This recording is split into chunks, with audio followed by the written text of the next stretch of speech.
ॐ अज्ञानतिमिरान्धस्य ज्ञानञ्जनशलाकया चक्षुरुन्मिलितं येन तस्मै श्रीगुरुवे नमः। ॐ नमो भगवते वासुदेवाय। ॐ नमो भगवते वासुदेवाय। ॐ नमो भगवते वासुदेवाय। हम पढ़ेंगे श्रीमद् भागवतम। इसमें हम कर रहे हैं कैंटो पहला और अध्याय 7 और इसमें हम हैं श्लोक संख्या 23 पर। ओके, तो पिछले श्लोक में हमने सुना कि किस प्रकार से अश्वत्थामा ने द्रौपदी के 5 पुत्रों को मार दिया है। और सबसे पहले दुर्योधन की पीठ जो है टूट जाती है। अश्वत्थामा सोचता है अपने मालिक यानी कि दुर्योधन को प्रसन्न करने के लिए कुछ करता हूँ, तो क्या करता है, द्रौपदी के सोते हुए पुत्रों के गला काट देता है। और ये बात जब दुर्योधन को पता चलती है तो बड़ा गुस्सा करता है अश्वत्थामा को। इधर जो है अर्जुन प्रतिज्ञा लेता है कि मैं जब तक उसका सर काट के नहीं ले आऊँगा और उसके ऊपर चढ़कर, उसके शरीर पर चढ़कर तुम नहा नहीं लेती तब तक तुम अपने बाल भी मत धोना। तो अर्जुन ये कह के निकलता है और अश्वत्थामा भागता है, देखता है अर्जुन पीछे आ रहा है, उसकी मृत्यु पीछे आ रही है। और जब उसको कुछ समझ नहीं आता तो वो ब्रह्मास्त्र छोड़ देता है, घबरा कर अपनी प्राणों की रक्षा के लिए। और जब ब्रह्मास्त्र जब छूटता है उसके बाद जो है अर्जुन एकदम से घबरा जाता है और भगवान की स्तुति करने लगता है। तो श्लोक संख्या 23 हम पढ़ते हैं। त्वमाद्य पुरुषः साक्षादीश्वरः प्रकृते परा मायां व्यसुदस्य चिच्छक्त्या केवल्य स्थित आत्मनि। आप आदि भगवान हैं। तो देखिए, अगर भगवान के से हेल्प भी मांगनी है, प्रार्थना भी करनी है, तो श्रीमद् भागवत हमें सिखाता है कि कैसे करनी चाहिए। ऐसे नहीं जैसे फिल्मी एक्टर करते हैं, ज़बरदस्ती तुम्हें देना होगा, तुम्हारे दरबार में आए हैं, देना पड़ेगा, आना पड़ेगा, ऐसे नहीं। हम भगवान की स्तुतियाँ करते हैं। ऐसी कई सारी स्तुतियाँ श्रीमद् भागवत में आप सुनेंगे। अलग अलग समय पर जब लोग भगवान के दर्शन करते हैं तो उनकी स्तुतियाँ गाते हैं। यानी स्तुतियाँ मतलब क्या होती हैं? भगवान की प्रशंसा में गाए हुए गीत या शब्द, बोले हुए शब्द। इसलिए भगवान का एक नाम है उत्तम श्लोक। भगवान को बेस्ट श्लोकों से उनका वेलकम किया जाता है, उनका ग्लोरीफाई किया जाता है, बड़े चुनिंदा शब्दों से, बड़े ही अच्छे शब्दों से। तो अर्जुन यहाँ बोलते हैं आप आदि भगवान हैं।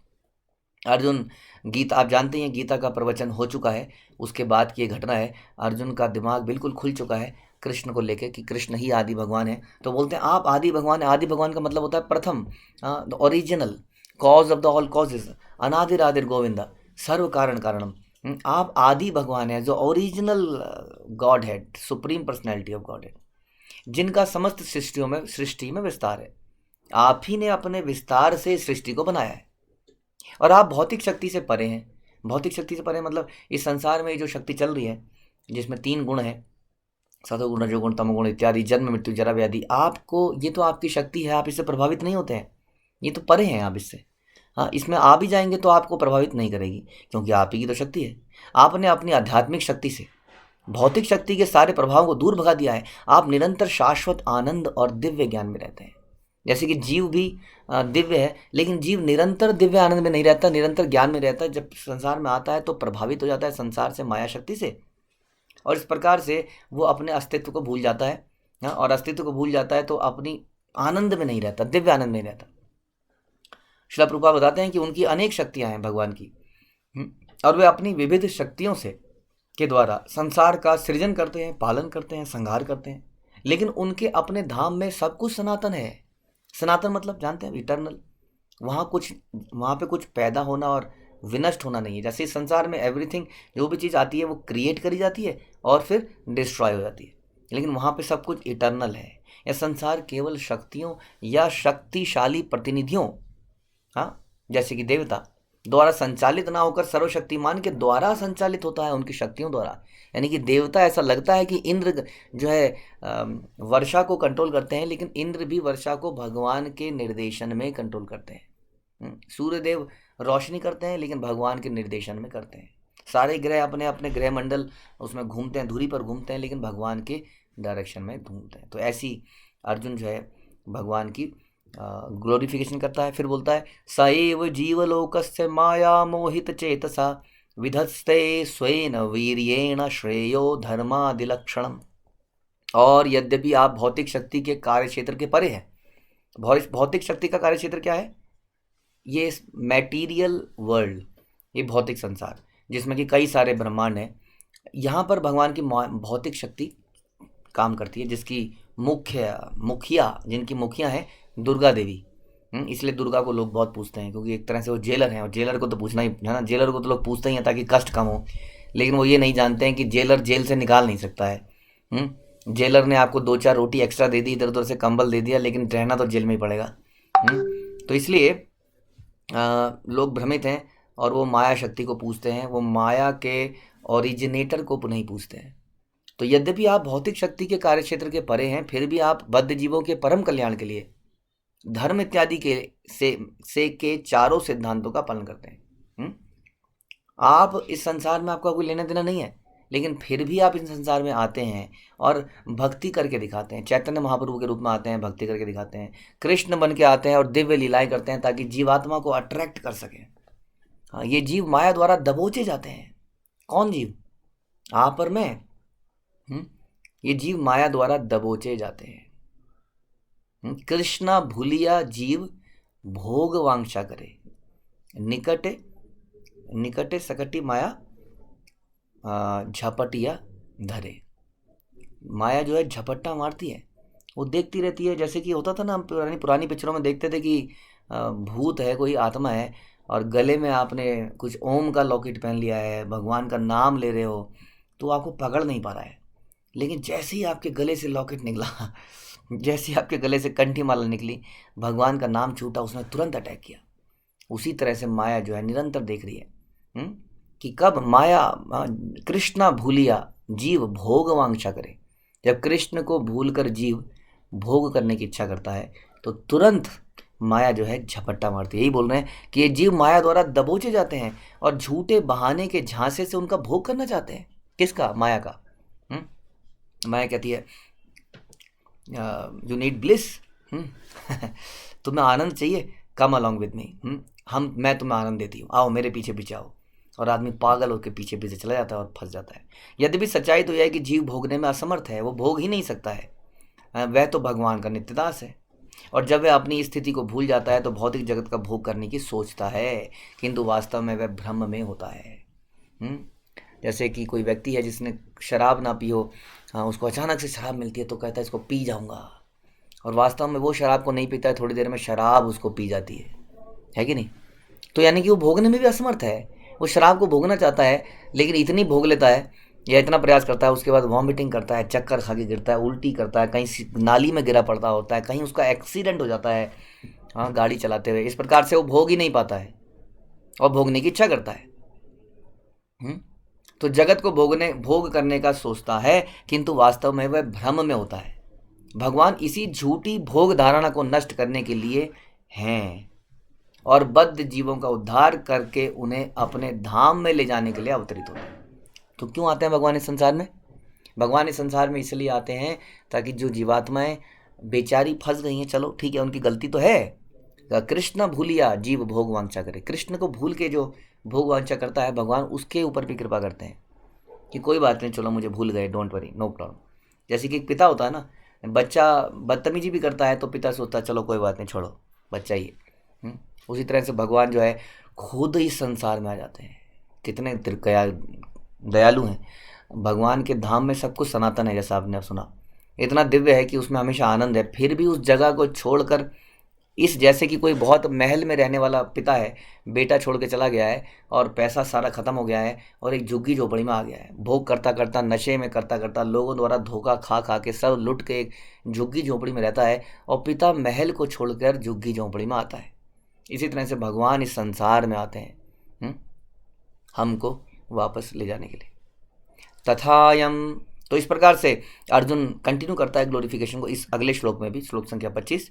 तथायम चावतारस्ते भुवो भार जिहीर्षया स्वानाम चानन्य भावनामनु ध्यानाय चास्कृतः।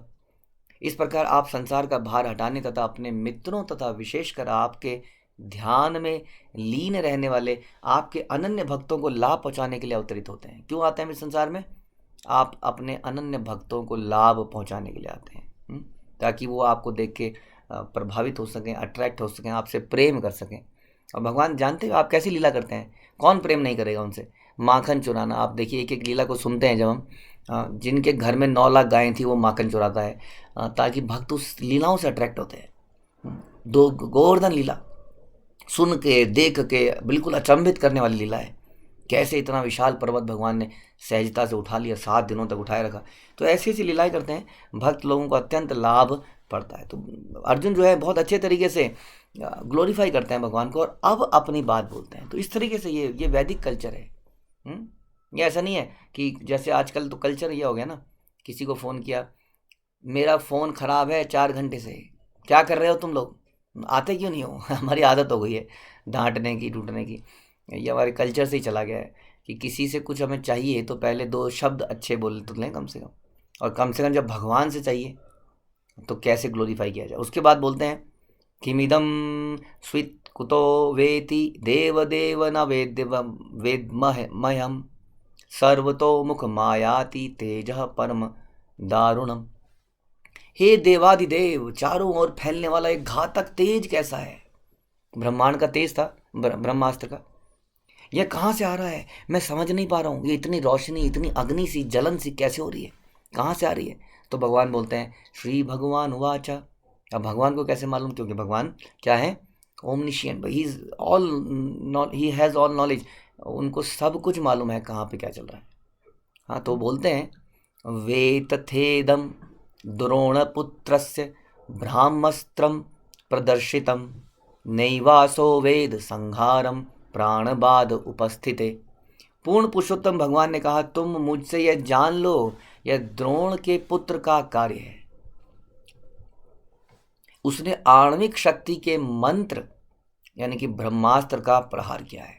आणविक शक्ति आप जानते हैं, परमाणु, अणु, परमाणु, अणु बम, परमाणु बम, जो आज की डेट में हम देखते हैं, लेकिन आज की डेट में बड़ा हल्का फॉर्म में देखते हैं। इसका रियल फॉर्म इन श्लोकों में आएगा। उसने आणविक शक्ति के मंत्र का प्रहार किया है, और वह यह नहीं जानता कि उसकी चौंध को कैसे लौटाया जाए। यानी कि उसको बेसिकली मारना तो तुम्हें है या पांडवों को है, लेकिन उसने बाण छोड़ दिया जो चारों तरफ वो मतलब हाहाकार मचा दिया उसने। अब उसको ले नहीं सकता है, उसको मालूम नहीं है। उसने तो बचने के लिए, हाँ, जैसे कई बार कुछ बच्चे हैं जो गुस्से में कुछ पत्थर उठा के या कुछ भी तोड़ देते हैं, फोड़ देते हैं, उन्हें मालूम नहीं है वो क्या कर रहे हैं, और उससे अपना ही नुकसान कर लेते हैं बाद में। तो उसने इस प्रकार छोड़ दिया है। उसने निरुपाय होकर आसन मृत्यु के भय से ऐसे किया। तुमसे डर गया अर्जुन बहुत ज़्यादा, इसलिए ऐसा कर दिया है। अब क्या करें, उसने तो कर ही दिया है। न हरास्यान्यतम किंचिदस्त्रम प्रत्यवकर्षणम जहस्त्रेज उन्मत्तस्त्रज्ञो शास्त्र तेजसा। हे अर्जुन, केवल दूसरा ब्रह्मास्त्र ही इस अस्त्र को निरस्त कर सकता है। यानी कि तुम इसके काउंटर में यदि ब्रह्मास्त्र छोड़ दोगे एक और तुम जानते हो, तुम पटु हो, तुम जानते हो कि एक ब्रह्मास्त्र के इम्पैक्ट को कैसे कम किया जा सकता है। सोचिए कितनी टेक्नोलॉजी थी, आज की डेट में ये टेक्नोलॉजी अभी तक नहीं है। अगर एक बार कहीं पर बम छूट गया तो you can not stop it. उसके रेडिएशंस को, उससे डेवलप होने वाली ऊर्जा को आप रोक नहीं सकते हैं। और कितने ऐसे कांड हो चुके हैं। आप जानते हैं कि अमेरिका ने तो जापान पे तो फेंका ही था। उसके बाद कई जगह न्यूक्लियर रिएक्टर, कहीं पर प्लांट हैं, न्यूक्लियर पावर प्लांट हैं, उसमें कई बार लीकेज हो जाती है, और लीकेज होने से बहुत बड़े हादसे हो चुके हैं। अभी डोंट नो कि कैसे इसको रोका जाए। लेकिन वो बता रहे हैं अर्जुन के पास, अर्जुन तुम जानते हो, तुम इसको निरस्त कर सकते हो, क्योंकि तुम सैन्य विज्ञान में अत्यंत पटु हो। अतएव अपने अस्त्र की शक्ति से इस अस्त्र के तेज का शमन करो। देखिए क्या किया यहाँ पे भगवान ने, कुछ नहीं किया, केवल उनको आज्ञा दी। इसलिए कई बार हम बोलते हैं, किसी अपने सीनियर वैष्णव के पास जाते हैं और बोलते हैं, प्रभु जी मैं सवेरे उठ नहीं पा रहा हूँ। वो बोलते हैं, अच्छा 7 को कितने बजे सोते हो? अच्छा इतने बजे सोते हैं। अच्छा एक काम करो, आप 10 बजे सोते हो, आप 9 बजे सोने का प्रयास करो, और 3 साढ़े 3 बजे उठने का प्रयास करो, ठीक है? अब कई बार कोई नया व्यक्ति सोचता है, ठीक है तो ये तो मुझे भी पता था, तो मैं भी कर लेता, तुमने क्या किया इसमें, है ना? तो आज की डेट में क्या है ना, गुरु उसको माना जाता है जो कुछ एकदम से कुछ ऐसा करे कि धुआं निकल आए, है ना? कुछ एकदम से कुछ चिंगारी सी निकले, सर पे हाथ रखे तो सर पे कुछ करंट से मारे, तो हमें लगता है हाँ कुछ तो हुआ। तो ऐसा हमें लगता है जैसे कि कोई डॉक्टर अगर बोल दे, नहीं नहीं घर में जाओ, थोड़ा से भाप ले लेना, सब ठीक हो जाओगे, तो हमें डॉक्टर अच्छा नहीं लगता है। जो डॉक्टर कुछ नीली पीली लाल सफ़ेद करके 5-6 गालियाँ गोलियाँ, सवेरे खाओ, दिन में खाओ, शाम को खाओ, ऐसे खाओ, इसको खाओ, हाँ ये डॉक्टर अच्छा है। तो गुरु जो होता है जब आपको कुछ बोलते भी हैं तो उसके पीछे आशीर्वाद होता है, न केवल उसका, क्योंकि वो गुरु परंपरा में है, पूरी परंपरा का भगवान का आशीर्वाद साथ में जाता है। केवल उनके बोलने से कि आप उठने का प्रयास कीजिए, बल्कि कई बार केवल हमारे बताने से प्रॉब्लम सॉल्व हो जाती है। क्योंकि ये दर्शाता है कि हमने शरणागति करी, हमने अपनी प्रॉब्लम को बताया, मैंने प्रयास किया लेकिन मैं नहीं कर पाऊँ, मुझे आपका आशीर्वाद चाहिए। आशीर्वाद कोई चमत्कार के रूप में नहीं आएगा, अब बस इतना बोलना ही इनफ होता है।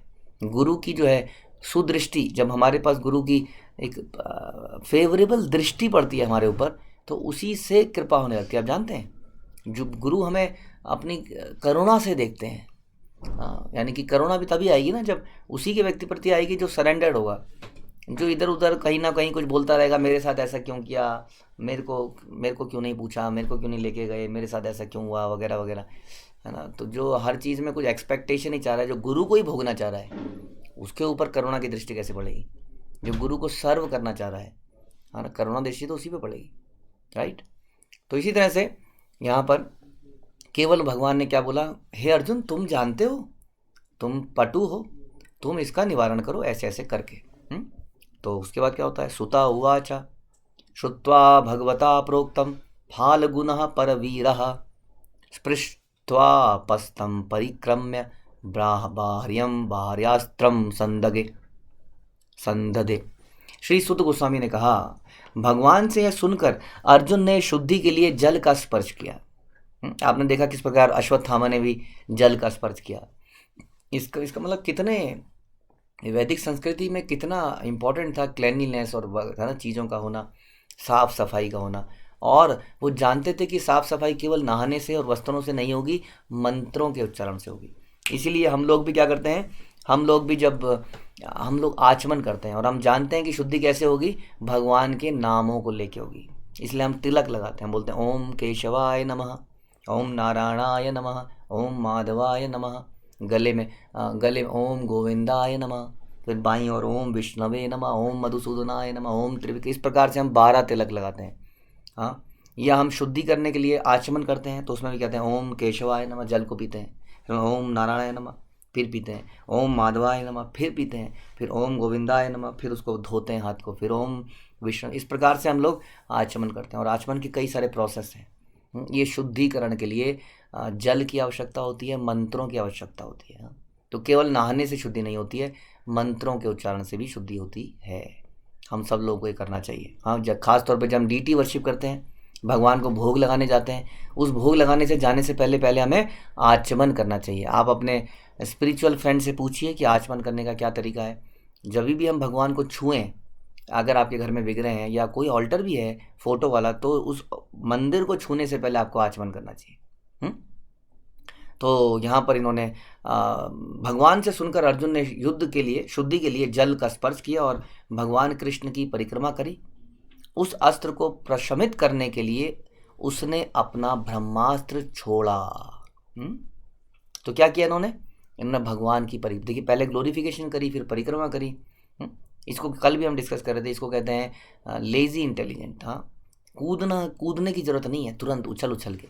हमें ज़रूर याद रखना चाहिए कि हमें गुरु का आशीर्वाद लेना है। इतनी जल्दी भी नहीं होनी चाहिए कार्य करने की कि हम आशीर्वाद नहीं ले, अरे प्रभु जी टाइम ही नहीं मिला, इतना जल्दी में सब कुछ हो गया, आपको बताना ही भूल गए, सॉरी। तो यहाँ पे अर्जुन देखिए, पहले ग्लोरीफाई करता है, परिक्रमा करता है, फिर जाके उसने अपना अस्त्र को छोड़ा, जबकि वो अस्त्र को वैसे भी छोड़ सकता था। संहत्य अन्योन्य उभयो तेजसी शरा संवृते आवृत्य रोदसी खमचा विविधाते अर्क ब्रह्मी वत। जब दोनों ब्रह्मास्त्रों की किरणें मिल गई, इधर से अश्वत्थामा का छोड़ा हुआ और इधर से अर्जुन का छोड़ा हुआ, तो सूर्य के गोले के समान अग्नि के एक बृहद चक्र ने समस्त बाहरी अंतरिक्ष तथा लोकों के संपूर्ण गगन मंडल को आवृत कर लिया। इतना प्रकाश निकला कि पूरे ब्रह्मांड को आवृत कर लिया। जबरदस्त होता है ना, कई बार एकदम से बिजली कौनती है तो कैसे प्रकाश फैल जाता है एकदम चारों तरफ से। परमाणु बम के विस्फोट से ज़्यादा से ज़्यादा एक ही ग्रह को नष्ट कर सकते हो आप, जो हमने डेवलप किया है इंसान ने, अभी के इंसान ने। लेकिन ब्रह्मास्त्र द्वारा क्या हो सकता है, पूरा ब्रह्मांड को नष्ट करा जा सकता है। एक ग्रह को नहीं, पूरा ब्रह्मांड को नष्ट कर सकते हो। अतएव इसकी तुलना प्रलय कालीन ऊष्मा से करेगी। जैसे प्रलय में अग्नि आती है इतना तेज निकलता है। तो क्या हुआ उसके बाद, दृष्ट्वा अस्त्र तेजः तु तयो त्रीन लोकान प्रदहन्महत दह्यमाना प्रजा सर्वा सामवर्त कम असंसतः। उन अस्त्रों की सम्मिलित अग्नि से, यानी कि combined energy of these two, जो दोनों ने छोड़े थे, तीनों लोगों के सारे लोग जल भुन गए, मतलब जलने लगे एकदम से। तीनों लोग समझ गए, ऊपर के प्लैनेटरी सिस्टम, नीचे के यानी पाताल से लेके ब्रह्मलोक, उसके बीच में सारे के सारे लोग जो है जलने लगे, तपन महसूस होने लगी। सोचिए कितनी ऊर्जा होगी उसमें। सभी लोगों को उस सांवर्तक अग्नि का स्मरण हो आया जो प्रलय के समय लगती है। हाँ, तो प्रलय के समय जितनी अग्नि, तो ऐसा लगने लगा ओ शायद दुनिया समाप्त हो जाएगी, सब कुछ ऐसा लगता है कि समाप्त ही हो जाएगा। फिर क्या हुआ, प्रजा उपद्रवम आलक्ष्य लोक व्यतिकरम चतम मतम च वासुदेवस्य संजहार अर्जुनाद्वयम्। इस प्रकार जन सामान्य में हड़बड़ी फैल गई, और उस हड़बड़ी को देखकर एवं ग्रहों के आसन्न विनाश को देखकर अर्जुन ने भगवान श्री कृष्ण की इच्छा अनुसार तुरंत ही दोनों अस्त्रों का निवारण कर दिया। और थोड़ी ही देर में अर्जुन के अस्त्र के कारण क्या हुआ, अश्वत्थामा के अस्त्र जो छोड़ा था उसका क्या हो गया, निवारण हो गया। यानी कि उसकी वो जो अग्नि निकल रही थी वो ठंडी पड़ गई, और अर्जुन के अस्त्र से अश्वत्थामा का अस्त्र क्या हो गया, कट गया। और इस प्रकार से सारे के सारे लोग बच गए, यानी कि कोई नुकसान नहीं हो पाया। तो इतनी शक्ति थी, ये ऐसी शक्तियाँ आजकल देखने को नहीं मिलती हैं। तो इतनी शक्ति थी अर्जुन के उस बाण में, लेकिन अर्जुन उसके लिए ऑलरेडी पावरफुल था, उसको उसका ज्ञान भी था। लेकिन हमने देखा कैसे उसने भगवान को याद किया और उनकी प्रसन्नता के लिए उनकी डायरेक्शन के अनुसार अपनी शक्ति का इस्तेमाल किया। हम लोगों के अंदर यदि कोई गुण आ जाता है, यदि जैसे कोई एग्जाम्पल, किसी व्यक्ति को अच्छा गाना आता है, कोई जगह कोई वहाँ गाने गा रहे होंगे तो कूद के जाएंगे, हाँ मैं गाऊँ। या आपको हारमोनियम बजाना आता है, माना आप जाएंगे कहीं पर पड़ा होगा, उठाएंगे बजा लेंगे, तुरंत चालू हो जाएंगे। हाँ, लेकिन क्या होता है, कोई भी हमारे अंदर स्किल होती है, उसको करने से पहले हमें ज़रूर आज्ञा लेनी चाहिए। अपने आप को उसका कैपेबल नहीं मानना चाहिए, हमें हमेशा आज्ञा लेनी चाहिए, परमिशन लेनी चाहिए, भगवान से आशीर्वाद लेना चाहिए, और उसके बाद भगवान की प्रसन्नता के लिए उस कार्य को करना चाहिए, चाहे कितनी भी विकट स्थिति क्यों ना हो। इतनी विकट स्थिति से कभी हमारे जीवन में आती नहीं है जैसे अर्जुन के जीवन में आई जा रही है। अभी हमने देखा अर्जुन युद्ध भूमि में खड़ा था और उस वक्त भी भगवान से पूछ रहा है, भगवान बताइए क्या करूं, कैसे मारूं। हाँ, तो भगवान बताते हैं उठाओ गांडी मारो, तो उठा लेता है। अब भगवान ने बोला इस अस्त्र को काटो, तो काट लेता है। तो इस प्रकार से हमें डिपेंडेंसी अर्जुन के नेचर से दिखती है कि इतना बलशाली होने के बाद भी वो भगवान पे, उसके अंदर एरोगेंस नहीं है, घमंड नहीं है कि मैं कर सकता हूँ। हालांकि कई बार हम देखते हैं कि उन्होंने ऐसी प्रतिक्रिया, लेकिन अल्टीमेटली जब करने का समय आया तो हमने देखा कि उन्होंने भगवान से याचना करी और उसके बाद अपनी ही शक्ति से उसको काट दिया। तो ये सारे कई बार हम शास्त्रों में देखते हैं कि अर्जुन ने ऐसा क्यों किया, इंद्र ने ऐसा क्यों किया, क्यों प्रतिज्ञा ली थी। ये समझाने के लिए तो हम समझाते हैं कि हमें ऐसा नहीं करना है, लेकिन अर्जुन इत्यादि लोग ये केवल हमें सिखाने के लिए ये आचरण उनके होते हैं, ताकि इन शास्त्रों से, इन कहानियों से हम सीख सकें कि हमें ऐसा नहीं करना है और हमें कैसा करना है। तो अर्जुन ने दोनों बिहेवियर दिखाए और हमने सीखे, किसके माध्यम से, अपनी गुरु परंपरा के माध्यम से। श्रील प्रभुपाद की जय, ग्रंथराज श्रीमद् भागवतम की जय।